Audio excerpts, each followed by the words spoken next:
Carmilla. You know, the lesbian vampire. Dracula's mom. It inspired Hammer Horror to make a shitload of gay movies, and now lesbian vampire is a certified genre, for better or for worse. But how gay was the original? And no, I'm not going to talk about adaptations, I specifically said the original. Wikipedia says Carmilla, quote, notably never acknowledges homosexuality as an antagonistic trait, leaving it both subtle and morally ambiguous. Yeah, I'm sure the vampire parasitically ending the lives of a bunch of young women by seducing them was pure coincidence. A mutual and irresistible connection?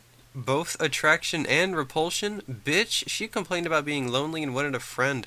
It was never hinted that Laura was attracted to Carmilla outside of being someone to talk to. At the end, she talks about how traumatized she is by the whole ordeal. One weird thing about Carmilla is that it's stated multiple times she bites the breast, though more specifically it's like just beneath the neck. Andrea Weiss in Vampire and Violet's Lesbians in Film states that, quote, breast imagery creates a kind of visual spectacle to deflect the spectator's attention away from the contradictions of constructing an image of active and dangerous female desire, which is circumscribed and defined by male spectatorial pleasure. At the same time, the breast fetishism helps reduce lesbian desire to an infantile pre-Oedipal phase of development.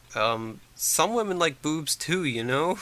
While she mainly talks about lesbian vampire film, she has a point.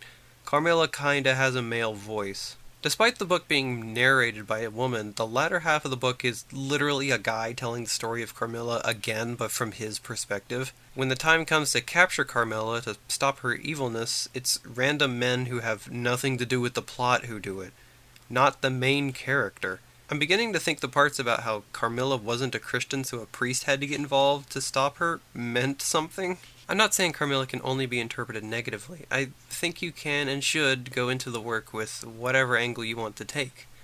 I'm merely stating it feels like wishful thinking to think that the intended perspective is positive about homosex. But, okay, enough pissing. This isn't enough to say that Carmilla isn't gay. Just, the story she's in is homophobic, and those aren't mutually exclusive. Carmilla seduces her victims, and she always targets young women. The reason? Never stated. Her mother was involved in the situation, which, thinking about it, she was never caught, was she? But it's hard to say if she had any hand in forcing where the teeth pierced. There are certainly hints that the reason is that these young women are lonely, kept in large castles, and nobody their age to talk to, and therefore easy targets. But Carmilla is more than just friendly. She talks about loving to death and is all in all pretty clingy. This reads less like being friendly and more like being romantic. It's important to note that's not the same thing as sexual. Y'all ever hear of a romantic friendship? Apparently being romantic with lady friends was a lot more common back in the day than it is now. Of course, lesbians also partook in these, but they just got way more into it. Aw, shit, doesn't this mean Carmilla isn't just homophobic, but not even gay? Well, that's the thing, isn't it? It's just vague enough that it's still possible to interpret the romantic feelings and boob bites as more than just friendliness, even if it is malicious in nature. It certainly seems like Carmilla wasn't intended to be the first lesbian vampire, but she ended up being seen as one. A lot of people read the story and said, let's make it gayer, and made their version so explicit that Carmilla is now the lesbo archetype, whether she likes it or not. So what do you think?